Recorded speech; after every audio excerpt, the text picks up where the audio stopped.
Good morning, good afternoon and good evening. Study হাবে সকলকে স্বাগত জানাই।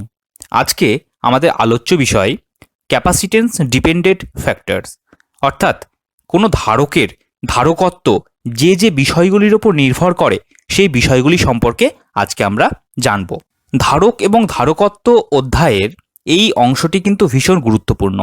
আমরা এর আগে দেখেছিলাম ধারক এবং ধারকত্বের বেসিক কনসেপ্ট, তার ইন্ট্রোডাকশন পার্ট, এবং তারপর আমরা দেখেছিলাম ওয়ার্কিং প্রিন্সিপাল। সেটা আমরা থিওরি এবং প্র্যাকটিক্যাল দুটোই দেখেছি। ধারক এবং ধারকত্ব কাকে বলে আমরা সেটা বুঝেছি। ধারক এবং ধারকত্বের সিম্বল কীরকম দেখতে হয় সেটাও আমরা দেখেছি।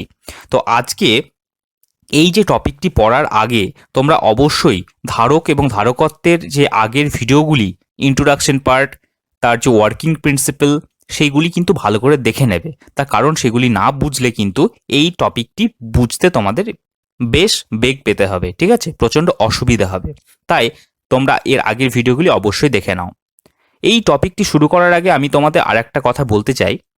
আমরা রেজিস্টর এবং রেজিস্ট্যান্সের যে চ্যাপ্টারটা পড়েছিলাম তার যে প্লেলিস্ট রয়েছে, সেখানে আমরা যখন রেজিস্টিভিটি পড়েছিলাম তখন তারপর আমরা রেজিস্টিভিটির সাথে রেজিস্ট্যান্সের কিছু ডিপেন্ডেন্ট ফ্যাক্টরস আমরা দেখেছিলাম। মনে আছে তোমাদের? যদি তোমরা না দেখে থাকো অবশ্যই তোমরা ওই টপিকটি দেখে নেবে।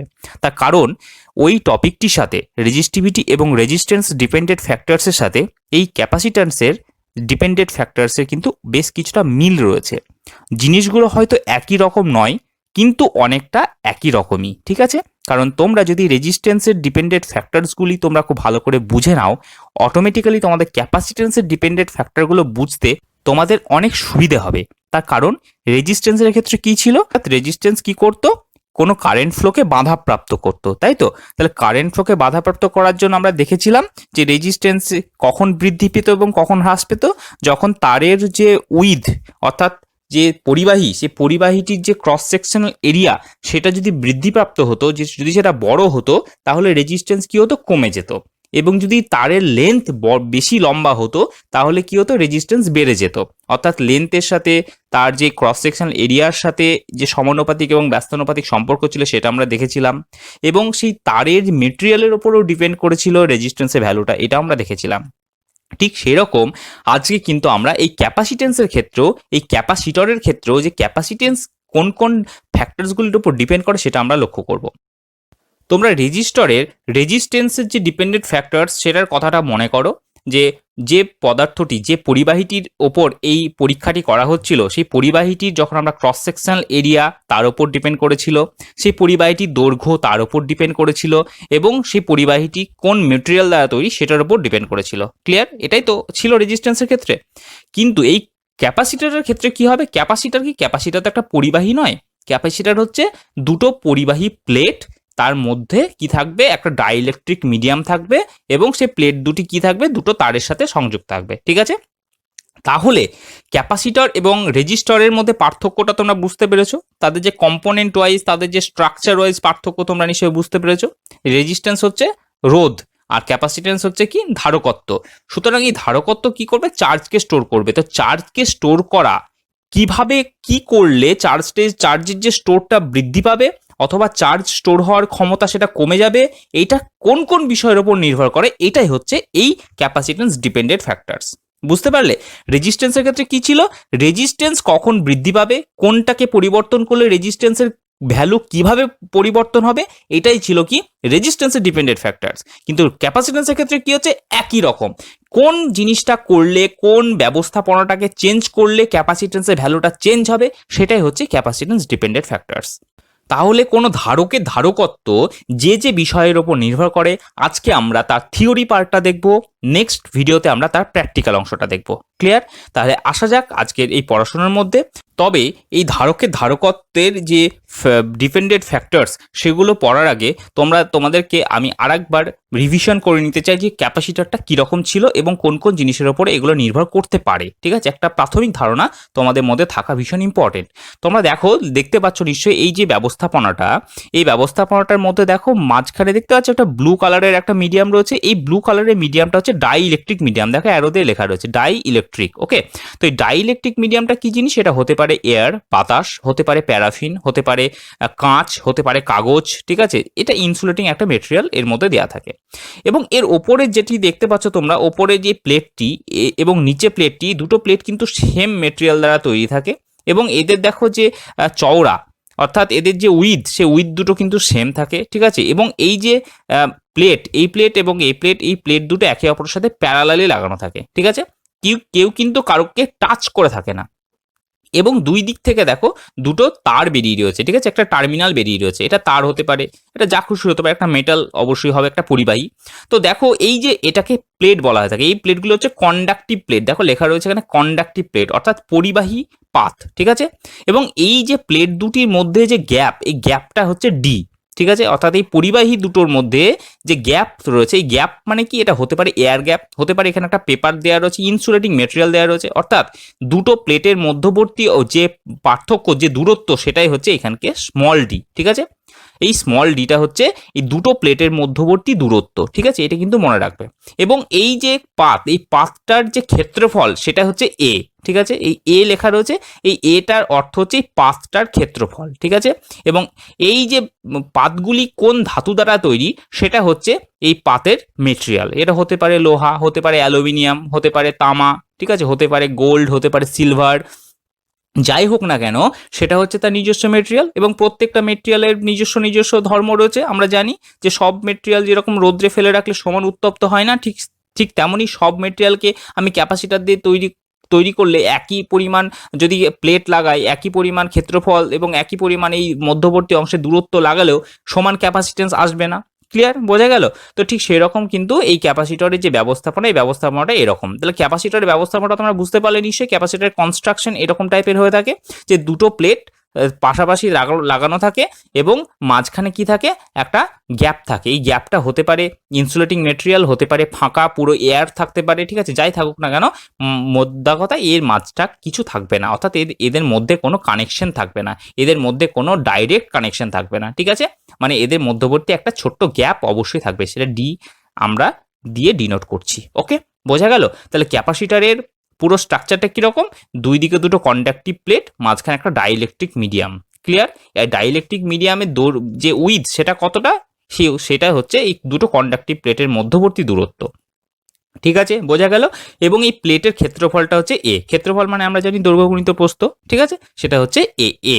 ওকে, অর্থাৎ কতটা ক্ষেত্রফল এই প্লেটটা জুড়ে অবস্থান করেছে সেটাই হচ্ছে এই এ দ্বারা আমরা ডিনোট করে থাকবো। ক্লিয়ার, বোঝা গেল? তাহলে এই সেটআপটা তোমরা কিন্তু মাথার মধ্যে খুব ভালো করে ঢুকিয়ে রাখো, তার কারণ আমাদের পড়াশোনার মধ্যে এই সেটআপটা কিন্তু বারবার আমাদেরকে ভিজুয়ালাইজ করতে হবে। চোখ বন্ধ করলে যেন আমরা সেটআপটা দেখতে পাই, এটা কিন্তু খুব ভালো করে মনে রাখবে যে দুই দিকে দুটো কন্ডাক্টিভ প্লেট, মাঝখানে ডাইইলেকট্রিক মিডিয়াম ব্লু কালারে দেখতে পাচ্ছ, এবং দুটো প্লেটের মধ্যবর্তী দূরত্ব হচ্ছে স্মল ডি এবং এই প্লেটের ক্ষেত্রফল হচ্ছে এ। তো আমরা এই এ, এই ডি এবং এই প্লেটের যে মেটেরিয়াল যেটা দ্বারা তৈরি, এই তিনটে জিনিসকে নিয়ে কিন্তু আজকে আমাদের কাজ। ওকে, কোন কোন তিনটে জিনিস? এই প্লেটের ক্ষেত্রফল, এই দুটো প্লেটের মধ্যবর্তী দূরত্ব এবং এই প্লেটগুলো কোন মেটেরিয়াল দ্বারা তৈরি সেটা। এই তিনটে জিনিস দিয়ে কিন্তু আজকে আমাদের ক্যাপাসিটেন্সের ভ্যালুটাকে আমরা পরিবর্তন করব। ঠিক আছে, বোঝা গেল? বুঝতে পারছো তো? ভালো করে কিন্তু এই ছবিটা তোমাদের মাথার মধ্যে ঢুকিয়ে নাও, বা তোমরা যদি নিজেদের পছন্দ মতো, ইচ্ছে মতো তোমরা যদি ক্যাপাসিটির কোনো ব্যবস্থাপনা তৈরি করে নাও নিজেদের বোঝা সুবিধার জন্য, তোমরা সেটাও করতে পারো। যে দুটো প্যারালাল প্লেট, মাঝখানে গ্যাপ, সেই গ্যাপটা ডি দিয়ে দিলে, এই প্লেটটার এরিয়া হচ্ছে এ, ঠিক আছে, এবং এই মেটেরিয়াল হচ্ছে একটা যে কোনো পদার্থ। ক্লিয়ার, বোঝা গেল? তাহলে এবার আসা যাক আমাদের থিওরি পার্টের মধ্যে। তোমরা দেখতে পাচ্ছ নিশ্চয়ই, স্পষ্ট করে আমি খাতাতে লিখে দিয়েছি পুরো নোটসের মতো করে, এবং সেটা থেকে আমি তোমাদেরকে বোঝাবো। ক্লিয়ার? তো দেখো, ধারকের ধারকত্ব যে বিষয়গুলির ওপর নির্ভর করে, ধারকের ধারকত্ব যে বিষয়গুলির ওপর নির্ভর করে তা নিম্নে আলোচনা করা হলো। আমি এবার সেগুলো আলোচনা করব। তো আমরা প্রথমেই বলেছিলাম, ছবিতে আমরা দেখেছিলাম পুরো কনসেপ্টটা, এবার আমরা একে একে দেখব। 1 নম্বর কি রয়েছে? তড়িৎগ্রস্ত পাতের ক্ষেত্রফল।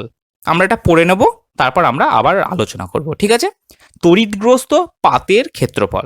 তো দেখো, তড়িৎগ্রস্ত পাতের ক্ষেত্রফল যত বেশি হবে ধারকত্ব তত বৃদ্ধি পাবে। ক্ষেত্রফল কমলে ধারকত্ব হ্রাস পাবে। ক্লিয়ার? অর্থাৎ তড়িৎগ্রস্ত পাত, যেটা আমি বলেছিলাম এ, বুঝতে পারছো? কন্ডাক্টিভ প্লেট, ওই কন্ডাক্টিভ প্লেটের যে ক্ষেত্রফল সেটা তো এ, আমি একটু আগে তোমাদের দেখালাম। সেই এটা যত বৃদ্ধিপ্রাপ্ত হবে, অর্থাৎ ক্ষেত্রফল যত বাড়বে, মানে পাতটি যত চওড়া হবে, ঠিক আছে, তার ধারকত্ব তত বৃদ্ধি পাবে। ক্লিয়ার? এবং ক্ষেত্রফল যত কমবে, ধারকত্ব কি হবে? তত কমবে, ঠিক আছে, হ্রাস পাবে। বোঝা গেল? তার মানে কি, ক্ষেত্রফলের সাথে ধারকত্বের যে সম্পর্ক সেটা হচ্ছে সমানুপাতিক সম্পর্ক। ক্ষেত্রফল বৃদ্ধি পেলে ধারকত্ব বৃদ্ধি পাবে, ক্ষেত্রফল হ্রাস পেলে ধারকত্ব হ্রাস পাবে। আমি আসছি, দেখো। সুতরাং ধারকত্ব ও ক্ষেত্রফল একে অপরের সাথে সমানুপাতিক সম্পর্কযুক্ত। ক্লিয়ার? সুতরাং সি ভ্যারিজেস এ, যেখানে সি হচ্ছে ধারকত্ব এবং এ হচ্ছে পাতের ক্ষেত্রফল। কি বোঝা গেল? এই যে অংশটা, যে তড়িৎগ্রস্ত পাতের ক্ষেত্রফল, এই তড়িৎগ্রস্ত পাতের ক্ষেত্রফলের ওপরে কি করবে? ধারকত্ব নির্ভর করবে। ক্লিয়ার? তোমরা দেখো, এক্ষেত্রে তড়িৎগ্রস্ত পাতের ক্ষেত্রফল কোনটা? এই এটা, অর্থাৎ এই যে চৌকো যে অংশটা দেখতে পাচ্ছ তোমরা, এই যে কন্ডাক্টিভ প্লেটের চৌকো অংশ, এটা হচ্ছে এই প্লেটের ক্ষেত্রফল। এবার তোমরা একটা জিনিস ভাবো, আমরা এই যে প্লেটটার ওপরে যদি আমরা অনেকগুলো চকলেট রেখে দিই, কতগুলো, ধরো 100টা চকলেট এখানে ভর্তি হয়ে গেল, ঠিক আছে, 100টা চকলেট আমি এখানে রেখেছি। যদি আমি ক্ষেত্রফলটা আরো বাড়িয়ে দিই, অর্থাৎ এই চওড়া দেখা গেল আরো এদিকে কিছুটা বেড়ে গেল, আবার এদিকে কিছুটা বেড়ে গেল, আবার এদিকে কিছুটা বেড়ে গেল, তাহলে কি হবে? তাহলে এই যে এরিয়াটা, এই এরিয়াটার উপরে আরো কিছু চকলেট রাখা যাবে, যাবে তো? তাহলে আমি তার উপরে আরো কিছু চকলেট রেখে দিলাম, অর্থাৎ এই ক্ষেত্রফলটা যদি আমরা ডবল করে দিই, তাহলে কি হবে? 200টা চকলেট রাখা যাবে। এই চকলেটগুলোকে তোমরা ইলেকট্রন ভাবো, যে এর উপরে 100টা ইলেকট্রন রাখা আছে, ঠিক আছে, এবং আমরা ক্ষেত্রফলটা আরো বৃদ্ধি করে দিলাম, বড় করে দিলাম, তাহলে কি হবে? ডবল করে দিলাম, তাহলে কি হবে? এখানে 200টা ইলেকট্রন থাকবে। ক্লিয়ার? তাহলে ইলেকট্রন যত বাড়বে, আমরা কি বলেছিলাম, তার ধারণ ক্ষমতা তত বাড়ছে। এটা আমরা বুঝতে পারছি, কারণ ইলেকট্রন আগে 100টা ছিল, এখন 200টা থাকছে, তার মানে কি তার ধারণ ক্ষমতারও বেড়ে যাচ্ছে, তার মানে কি চার্জ অনেক বেশি স্টোর হচ্ছে, অর্থাৎ ক্যাপাসিট্যান্স বৃদ্ধি পাচ্ছে। ক্লিয়ার? বোঝা গেল? অর্থাৎ এই যে ক্ষেত্রফল, এই ক্ষেত্রফলটার ওপরে যত আমরা বাড়াচ্ছি ক্ষেত্রফলটাকে, এই ক্ষেত্রফলটা যত বৃদ্ধি পাচ্ছে, তার উপরে ইলেকট্রন থাকার যে জায়গা, সে স্পেসটা কিন্তু অনেক বেড়ে যাচ্ছে, তাই তার ক্যাপাসিটেন্সও কিন্তু বেড়ে যাচ্ছে। আবার এই ক্ষেত্রফলটা যদি আমরা কমিয়ে দিই, ছোট্ট করে দিই, তাহলে ছোট্ট জায়গার উপরে অল্প সংখ্যক ইলেকট্রন থাকবে, তাই নয় কি? তাহলে অল্প সংখ্যক যখন ইলেকট্রন থাকবে, দ্যাটস ওয়াই ক্যাপাসিটেন্স কিন্তু অনেক কমে যাবে। ক্লিয়ার? কারণ আমরা এর আগের ভিডিওতে দেখেছিলাম ওয়ার্কিং প্রিন্সিপালে, যে এইখানে যত ইলেকট্রন বেশি থাকছে, ইলেকট্রনের যে বিকর্ষণ, তার জন্য এই যে নিচের যে প্লেট, সেই প্লেট থেকে ইলেকট্রনগুলো এই তার দিয়ে বেরিয়ে চলে যাচ্ছে, অর্থাৎ এখানে পজিটিভগুলো থেকে যাচ্ছে। ক্লিয়ার? এটা তো আমরা দেখেছিলাম। তাহলে এখানে যত ইলেকট্রন বাড়বে, এখানে তত পজিটিভ যে চার্জ আধান সেটা বাড়বে, এবং এই ক্যাপাসিটারটা কিন্তু আরো বেশি ক্যাপাসিটেন্স, অর্থাৎ ক্যাপাসিটি বাড়বে, অর্থাৎ এর যে ধারকত্ব সেটা আরো বৃদ্ধিপ্রাপ্ত হবে। ক্লিয়ার? বোঝা গেল? তাহলে এরিয়ার সাথে ক্যাপাসিটেন্সের সম্পর্ক কি? এরিয়া বৃদ্ধি পেলে তার মধ্যে ইলেকট্রন থাকার পরিমাণটা বেড়ে যাবে, ইলেকট্রন থাকার জায়গা বেড়ে যাবে, অর্থাৎ ইলেকট্রন আরো বেশি বেশি করে থাকতে পারবে, অর্থাৎ ইলেকট্রন বেশি থাকার অর্থ ক্যাপাসিটেন্স বৃদ্ধি পাবে। ক্লিয়ার? আবার যদি এর স্পেসটা কমে যায়, এরিয়াটা যদি কমে যায়, তাহলে কি হবে? এরিয়াটা কমে গেলে তার উপরে ইলেকট্রন থাকার যে স্থান, সেই স্থানটা কি হবে? আরো কমে যাবে, অর্থাৎ ক্যাপাসিটেন্স অনেক হ্রাস পাবে। ক্লিয়ার? বোঝা গেল? তাহলে এরিয়া বাড়লে তার উপরে ইলেকট্রন বেশি থাকছে, তাই ক্যাপাসিটেন্স বেশি হচ্ছে। এরিয়া যদি ছোট থাকছে, তাহলে কি হচ্ছে? তার উপরে ক্যাপাসিটেন্স কমে যাচ্ছে, কারণ ইলেকট্রন তার উপরে বেশি থাকতে পারছে না, কমে যাচ্ছে তাই। ক্লিয়ার? বোঝা গেল? এবারে আমরা আসবো সেকেন্ড ফ্যাক্টর, দ্বিতীয় ফ্যাক্টরটি কি? দেখো, পরিবাহী পাত দুটির মধ্যবর্তী দূরত্ব, অর্থাৎ দুটো যে কন্ডাক্টিভ প্লেট ছিল তাদের মধ্যবর্তী দূরত্বটা, তার উপর কিন্তু ডিপেন্ড করছে ক্যাপাসিটরের ক্যাপাসিটেন্স। ওকে, ধারকের ধারকত্ব। দেখো কি লেখা রয়েছে, পাত দুটির মধ্যে দূরত্ব কমালে ধারকত্ব বৃদ্ধি পাবে এবং দূরত্ব বাড়ালে ধারকত্ব হ্রাস পাবে। অর্থাৎ ওই পাত দুটির মধ্যে যে দূরত্ব, আমরা একটু আগে দেখলাম ভিডিওতে, ডি ছিল না, স্মল ডি, ব্লু কালারের যে ব্যান্ডটি ছিল, সেটির যে দূরত্ব, অর্থাৎ তার যে উইথ, সেই উইথটা যদি আমরা কমিয়ে দিই, তাহলে কি হবে? ধারকত্ব বৃদ্ধি পাবে। অর্থাৎ ওই ডিটা যদি কমে যায়, ধারকত্ব মানে ক্যাপাসিটেন্স সি বাড়বে, এবং ওই ডিটা যদি বেড়ে যায়, ক্যাপাসিটেন্স কি হবে? হ্রাস পাবে, মানে ছোট হয়ে যাবে। ক্লিয়ার? এবার দেখো, এর অর্থ কি? এর অর্থ এই যে ডি, এই যে স্পেস, মধ্যবর্তী যে দূরত্ব, সেটার সাথে ক্যাপাসিটেন্সের ব্যস্তানুপাতিক সম্পর্ক। একটা বাড়লে অপরটা কমছে, এবং অপরটা বাড়লে আর একটা কিন্তু কমছে। ঠিক আছে? বুঝতে পারলে? দেখো কি লেখা রয়েছে, সুতরাং ধারকত্ব সি এবং পাত দুটির মধ্যবর্তী দূরত্ব হচ্ছে ডি, একে অপরের সাথে ব্যস্তানুপাতিক সম্পর্কযুক্ত। ক্লিয়ার? তোমরা নিশ্চয়ই বুঝতে পেরেছো, এটা সমানুপাতিক ব্যস্তানুপাতিক তোমরা অঙ্কে পড়েছো, গণিত বিষয়ে পড়েছো। সুতরাং সি ভ্যারিজেস 1/d, যেখানে সি হচ্ছে ধারকত্ব এবং ডি হচ্ছে পাত দুটির মধ্যবর্তী দূরত্ব। তার মানে কি? তার মানে পাত দুটির মধ্যবর্তী দূরত্ব হচ্ছে ডি, এই ডিটার ওপর ডিপেন্ড করছে ক্যাপাসিট্যান্সের ভ্যালু। তাহলে কোনো একটি ব্যবস্থাপনার যে ধারক, কোনো একটি ধারক, সেই ধারকের ধারকত্ব ওই পাত দুটির মধ্যবর্তী দূরত্বের ওপরেও কিন্তু নির্ভর করে। তাহলে আমরা এখনো পর্যন্ত জানতে পারলাম যে কোনো ধারকের ধারকত্ব পাতের ক্ষেত্রফলের উপর নির্ভর করে, এবং আর একটা জানতে পারলাম কি, ওই পাত দুটির মধ্যবর্তী দূরত্বের ওপরে কিন্তু নির্ভর করে। ক্লিয়ার? বোঝা গেল? তোমরা খুব ভালো করে লক্ষ্য করো, দেখতে পাচ্ছ নিশ্চয়ই এই যে ছবিটা, এটা তো আমি প্রথমে দেখিয়েছিলাম। দেখো এই যে গ্যাপ, এই যে পাত দুটির মধ্যবর্তী যে দূরত্ব, এই যে ব্লু কালারের, এই ব্লু কালারটা এখন হয়তো ডাইরেক্টলি একটা মিডিয়াম দেয়া রয়েছে, ঠিক আছে? এটা কিছু নাও থাকতে পারতো, ঠিক আছে, বাতাস থাকতে পারতো, এক্ষেত্রে কোনো অসুবিধা নেই। কিন্তু এই দুটো পাতের মধ্যে তো একটা দূরত্ব অবশ্যই রয়েছে, সেখানে ডাইইলেকট্রিক মিডিয়াম থাকুক, সেখানে বাতাস থাকুক, ঠিক আছে, সেখানে ডাইইলেকট্রিক মিডিয়াম হিসেবে কাগজ থাকুক, কাঁচ থাকুক, যাই থাকুক না কেন, দুটো প্লেট তো একে অপরের সাথে টাচ করে নেই, কারণ টাচ করে থাকলে তো আর সেটা ক্যাপাসিটার ফর্মই করবে না, তাই নয় কি? তাহলে দুটো প্লেটের মধ্যবর্তী একটা দূরত্ব অবশ্যই থাকবে, এবং সেই দূরত্বটা হচ্ছে ডি। এবার তোমরা দেখো একটা জিনিস লক্ষ্য করো, এই দূরত্বটা যদি আমরা কমিয়ে দিই, অর্থাৎ এই একটা প্লেট আরেকটা প্লেটে আরো কাছাকাছি চলে আসছে, তাহলে এই প্লেটের উপরে যে ইলেকট্রনগুলি থাকবে, সেই ইলেকট্রনগুলি এই প্লেটের উপরে যে ইলেকট্রনগুলি আছে তার উপরে যে বিকর্ষণ বল, সেই বলটা আরো বেশি বেশি করে প্রযুক্ত করবে, তাই না কি? কারণ আমরা জানি দুটো চুম্বককে যখন আমরা কাছাকাছি নিয়ে আসি, যত কাছাকাছি নিয়ে আসি তাদের মধ্যেকার যে বল, আকর্ষণ হোক বা বিকর্ষণ হোক, দুটো বলই কিন্তু বৃদ্ধিপ্রাপ্ত হয়, এটা আমরা সকলে জানি। তাই এই প্লেটটা যখনই আমি এই প্লেটের আরো কাছাকাছি নিয়ে আসবো, এই ডিটা যদি ডি হাফ হয়ে যায়, ঠিক আছে, অর্ধেক হয়ে যায়, তাহলে কি হবে? এই প্লেটে যে ইলেকট্রন, সেই ইলেকট্রনগুলি এই প্লেটের যে ইলেকট্রন তার উপরে আরো বেশি বেশি করে বিকর্ষণ বল প্রয়োগ করবে, তার উপর প্রভাবটা আরো বাড়বে, দ্যাটস ওয়াই ইলেকট্রনগুলো আরো বেরিয়ে চলে যাবে এই টার্মিনাল দ্বারা, অর্থাৎ এখানে কিন্তু আরো বেশি পরিমাণ পজিটিভ চার্জ স্টোর হবে, অর্থাৎ এদের মধ্যেকার ক্যাপাসিটেন্স কিন্তু বৃদ্ধিপ্রাপ্ত হবে। আবার যদি এই গ্যাপটা যদি আরো বেড়ে যায়, অর্থাৎ এই প্লেটটা যদি এরকম জায়গায় থাকে, এরকম স্থানে, তাহলে কি হবে? মানে ডি ডবল, এর আরো এরকমই আর একটা গ্যাপ এর উপরে রয়েছে, ঠিক আছে? তাহলে কি হবে? তাহলে এই প্লেটের উপরে যে বিকর্ষণ বল, ইলেকট্রনের যে বিকর্ষণ বল, সেটা অনেক কমে যাবে, কারণ দূরে থাকছে।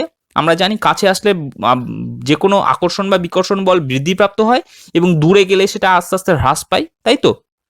তাহলে এই যে গ্যাপটা, এই গ্যাপটা যদি বৃদ্ধিপ্রাপ্ত হয়, এই যে ডাইইলেকট্রিক মিডিয়ামের উইথ যদি বেড়ে যায়, এই ডাইইলেকট্রিক মিডিয়ামের উইথ বেড়ে যাওয়ার অর্থ এই দুটো প্লেটের মধ্যবর্তী দূরত্ব বেড়ে যাওয়া।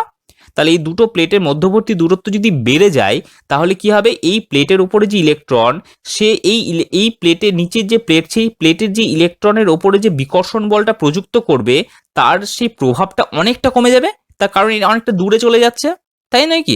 তাহলে কি হবে? তাহলে এদের মধ্যেকার যে ক্যাপাসিটেন্স, সেটা কিন্তু হ্রাস পাবে, তার কারণ এখানকার ইলেকট্রন, যে পরিমাণ ইলেকট্রন একে এই দিক থেকে তাড়িয়ে বের করে দিচ্ছিল বিকর্ষণ বলের দ্বারা, সেটা কিন্তু আর হচ্ছে না, দ্যাটস ওয়াই এর মধ্যে আরো কিছু ইলেকট্রন থেকে যাচ্ছে। তাহলে এই ইলেকট্রনগুলো কি করছে? এদের মধ্যবর্তী যে বিভব, সেটাকে কি করছে? বাড়িয়ে দিচ্ছে, দ্যাটস ওয়াই ক্যাপাসিটেন্সের ভ্যালুটা কিন্তু কমে যাচ্ছে। ক্লিয়ার? অর্থাৎ এই যে এই পাতটি যদি এই পাতে অনেক কাছাকাছি চলে আসে, তাহলে এদের মধ্যবর্তী যে বিকর্ষণ বল ইলেকট্রনের, সেটা কিন্তু কি হবে? বৃদ্ধিপ্রাপ্ত হবে। ইলেকট্রনের বিকর্ষণ বল বৃদ্ধিপ্রাপ্ত হলে এই টার্মিনাল দিয়ে বেশি পরিমাণ ইলেকট্রন বাইরে বেরিয়ে যাবে, অর্থাৎ এই যে প্লেট, এই প্লেটে বেশি পরিমাণ পজিটিভ আধান কিন্তু স্টোর হবে। অর্থাৎ যদি এই প্লেটে বেশি ইলেকট্রন থাকে এবং এই প্লেটে যদি পজিটিভ চার্জ বেশি পরিমাণ স্টোর হয়, ডেফিনেটলি এদের ক্যাপাসিটেন্স কিন্তু বৃদ্ধিপ্রাপ্ত হবে। অর্থাৎ এদের মধ্যবর্তী দূরত্ব যদি কমে যায়, তাহলে এদের ক্যাপাসিটেন্স কিন্তু বৃদ্ধিপ্রাপ্ত হবে, এবং এদের মধ্যবর্তী দূরত্ব যদি বেড়ে যায়, তাহলে কি হবে? এই ইলেকট্রনগুলোর যে আকর্ষণ বল দ্বারা একে প্রথম যে কেস, সেই কেসে যখন একে বিকর্ষণ বলের দ্বারা ইলেকট্রনগুলোকে বাইরে বের করে দিচ্ছিল, সমপরিমাণ কিন্তু আর বিকর্ষণ বল এর উপরে প্রযুক্ত করতে পারবে না, তার কারণ এদের মধ্যবর্তী দূরত্বটা বৃদ্ধি হয়ে যাচ্ছে, বেড়ে যাচ্ছে। ক্লিয়ার? সুতরাং এদের ক্যাপাসিটেন্সটাও কিন্তু কমে যাচ্ছে। বোঝা গেল? তাহলে আমরা দুটো প্লেটকে যত কাছাকাছি নিয়ে আসবো, তাদের ক্যাপাসিটেন্স বা ধারকত্ব বৃদ্ধি পাবে, এবং দুটো প্লেটকে যত আমরা দূরে সরিয়ে নিয়ে যাবো একে অপরের থেকে, তাহলে কি হবে? তাদের মধ্যেকার যে ক্যাপাসিটেন্স, সেটা কিন্তু হ্রাস পাবে। ক্লিয়ার? একদম চুম্বকের যে চৌম্বকত্ব ঠিক সেই রকম টাইপের, যত কাছাকাছি নিয়ে আসবো তত তার আকর্ষণ বলটা বাড়বে, এবং যত দূরে নিয়ে চলে যাব, তার আকর্ষণ বলটা কিন্তু আস্তে আস্তে কমে যাবে। ক্লিয়ার? তাহলে এক্ষেত্রে আমরা বুঝতে পারলাম দুটো টার্ম আমরা দেখলাম। ফার্স্টে দেখলাম এর ক্ষেত্রফল বৃদ্ধি পেলে ক্যাপাসিটেন্স বৃদ্ধি পাবে, ক্ষেত্রফল হ্রাস পেলে ক্যাপাসিটেন্স হ্রাস পাবে। এবং এক্ষেত্রে আমরা দেখলাম কি এই দুটো প্লেটের মধ্যবর্তী দূরত্ব কমালে ক্যাপাসিট্যান্স বৃদ্ধি পাবে এবং দুটো প্লেটের মধ্যবর্তী দূরত্ব বৃদ্ধি করলে ক্যাপাসিট্যান্স কি হবে, হ্রাস পাবে, মানে ঠিক উল্টো। ক্লিয়ার? বুঝতে পারলে? এবারে আমরা লাস্ট বা থার্ড নম্বর যে ফ্যাক্টরস সেটাকে নিয়ে আলোচনা করব। এটা কি? দেখো, পরিবাহী পাত দুটির মধ্যবর্তী মাধ্যমের প্রকৃতি।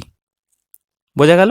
পরিবাহী পাত দুটির মধ্যবর্তী মাধ্যমের প্রকৃতি এটা কি জিনিস? আমরা যে মিডিয়ামটা দেখেছিলাম ডাইইলেকট্রিক মিডিয়াম, একবার বলছিলাম সেটা হয় বাতাস হতে পারে, অথবা সেটা প্যারাফিন হতে পারে, অথবা সেটা কাগজ হতে পারে, অথবা সেটা কাঁচ হতে পারে। এই যে আমরা যেটাই দিই না কেন এই মেটেরিয়ালগুলো তো ডিফারেন্ট, তাই না? কি পাতের মেটেরিয়াল যেরকম ডিফারেন্ট হতে পারে ঠিক তেমনই ডাইইলেকট্রিক মিডিয়ামগুলোর মেটেরিয়ালও ডিফারেন্ট হতে পারে। বাতাসের ক্ষেত্রে একরকম ধরনের বিহেভিয়ার হবে, সেখানে যদি কাঁচ লাগানো হয় তার যে প্রকৃতি সেটা একরকম হবে, সেখানে যদি প্যারাফিন লাগানো হয় বা পেপার লাগানো হয় তাদের যে চরিত্র সেগুলো কিন্তু ভিন্ন ভিন্ন হবে। তাই এক্ষেত্রে ক্যাপাসিট্যান্সের ভ্যালুটাও কিন্তু এই পরিবাহী পাত দুটির যে মধ্যবর্তী মাধ্যম তার উপরেও কিন্তু নির্ভর করে থাকে। তো দেখা যাক এখানে কি লেখা রয়েছে। দেখো, পাত দুটির মধ্যবর্তী স্থানে বিভিন্ন ভিন্ন ভিন্ন পদার্থের জন্য ধারকত্বের মান ভিন্ন হয়। ওই স্থানে বায়ুর পরিবর্তে অন্য কোনো অন্তরক পদার্থ যেরকম কাগজ, প্যারাফিন, কাঁচ ইত্যাদি ব্যবহার করলে ধারকত্ব বৃদ্ধি পায়। মানে বুঝতে পারলে কি বলছে? যে পাত দুটির মধ্যবর্তী স্থানে ভিন্ন ভিন্ন পদার্থের জন্য ক্যাপাসিট্যান্সের ভ্যালুটা ভিন্ন ভিন্ন হয়। এটা স্বাভাবিক ঘটনা।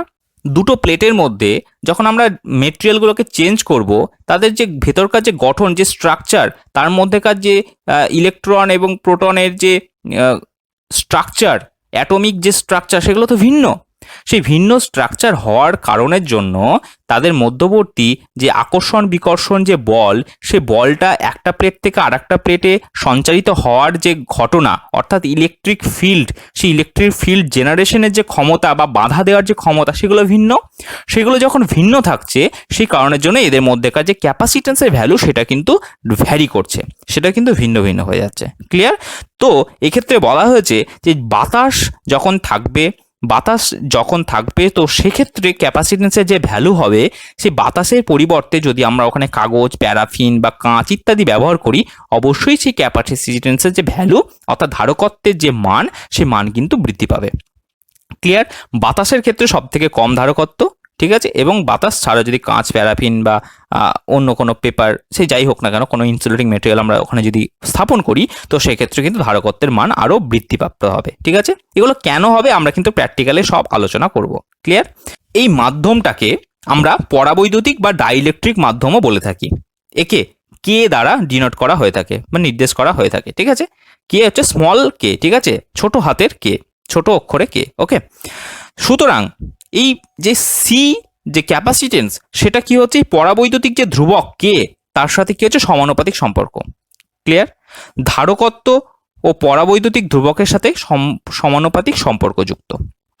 তাহলে আমরা বুঝতে পারলাম যে ধারকের ধারকত্ব কোন কোন বিষয়ের উপর নির্ভর করে। ধারকের ধারকত্ব নির্ভর করে তড়িৎগ্রস্ত পাত দুটির যে ক্ষেত্রফল, সেই ক্ষেত্রফলের ওপরে। ধারকের ধারকত্ব নির্ভর করে সেই পাত দুটির মধ্যবর্তী দূরত্বের ওপরে, এবং ধারকের ধারকত্ব নির্ভর করে পাত দুটি মধ্যবর্তী মাধ্যমের প্রকৃতির ওপরে।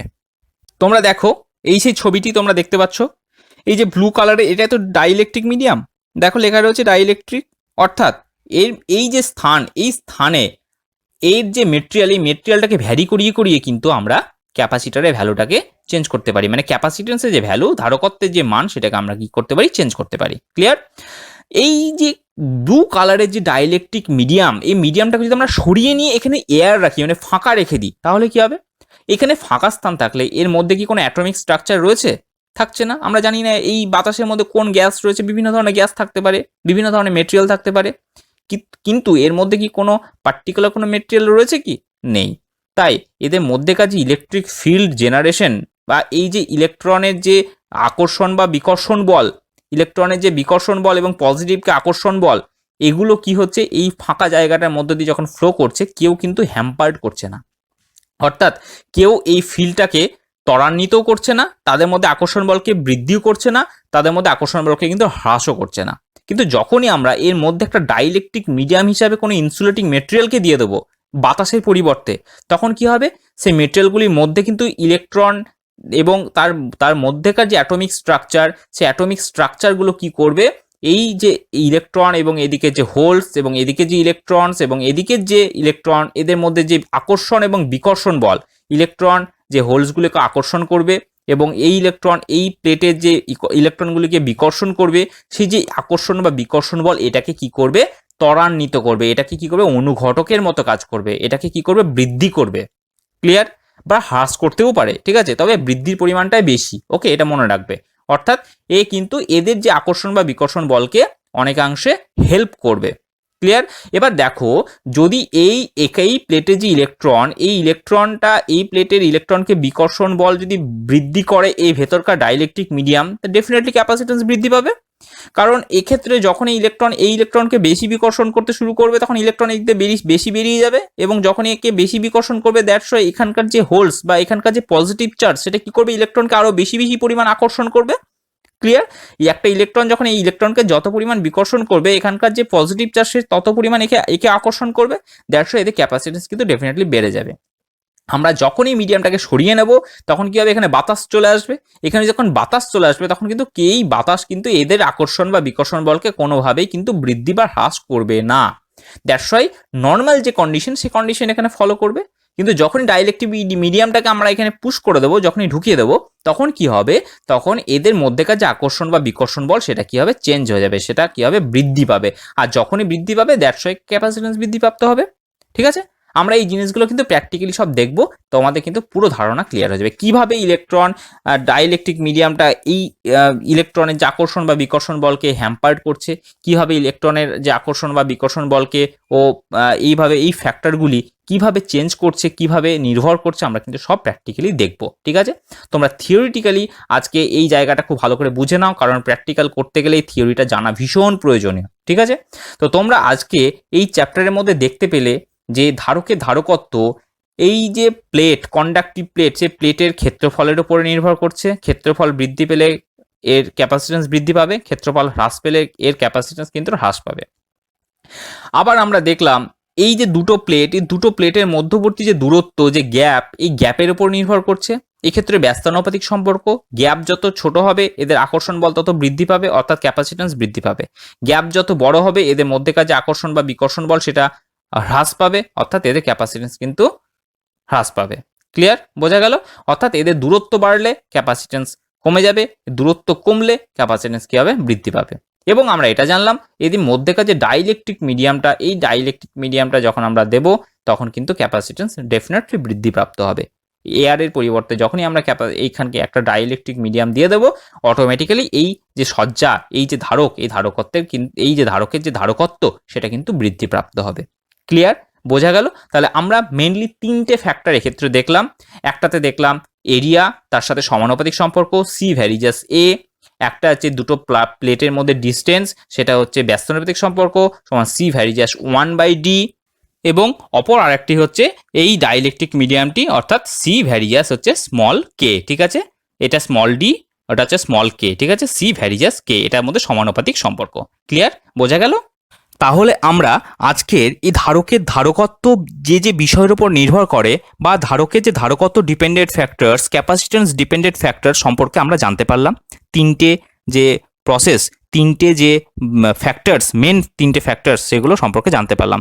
এছাড়াও কিন্তু আরও কিছু ফ্যাক্টরস রয়েছে যেগুলো মেন নয়। ঠিক আছে? এগুলো বিভিন্নভাবে কিন্তু ভ্যারি করে। ঠিক আছে? আদার্স বিভিন্ন রকম পরিস্থিতি তার উপর কিন্তু ডিপেন্ড করে।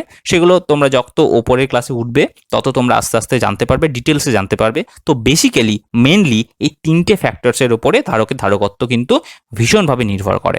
ক্লিয়ার? বোঝা গেল? তাহলে আজকে এই ধারকের ধারকত্ব যে যে বিষয়ের উপর নির্ভর করে, তার যে থিওরি পার্ট, সেটা আজকে এই পর্যন্তই থাক। আশা করছি তোমরা বুঝতে পেরেছো। তোমাদের যদি বুঝতে কোথাও অসুবিধা হয়, অবশ্যই কমেন্ট সেকশনে জানাবে। এবং তোমরা এই স্টাডি হাবের যে প্লেলিস্ট রয়েছে, সেই প্লেলিস্টে গিয়ে কিন্তু প্রত্যেকটা টপিক কিন্তু আলাদা আলাদাভাবে পড়তে পারবে, সেই সুবিধে আমি তোমাদেরকে করে দিয়েছি। তোমরা অবশ্যই ধারক এবং ধারকত্ব, ক্যাপাসিটার এবং ক্যাপাসিট্যান্স প্লেলিস্টে গিয়ে ক্যাপাসিট্যান্স এবং ক্যাপাসিটারের সমস্ত ভিডিও পেয়ে যাবে, রেজিস্টার এবং রেজিস্ট্যান্সের সমস্ত ভিডিও পেয়ে যাবে, মিক্সার্স, গ্রাইন্ডার্স এদের যে সমস্ত ভিডিও সেগুলো পেয়ে যাবে। আলাদা আলাদা প্লেলিস্ট করে করে আমি টপিক ওয়াইজ কিন্তু সিলেক্ট করে রেখেছি, এবং সেক্ষেত্রে কিন্তু পরপর ভিডিওগুলি সব সাজানো রয়েছে। তোমরা কিন্তু পরপর ভিডিওগুলি অবশ্যই দেখবে, এতে কী হবে তোমাদের বুঝতে এবং তোমাদের বোধগম্য হতে অনেক বেশি সুবিধা হবে। ক্লিয়ার? তো আজকে এই পর্যন্তই থাক, তোমরা খুব ভালো থাকো, সুস্থ থাকো। Thank you very much.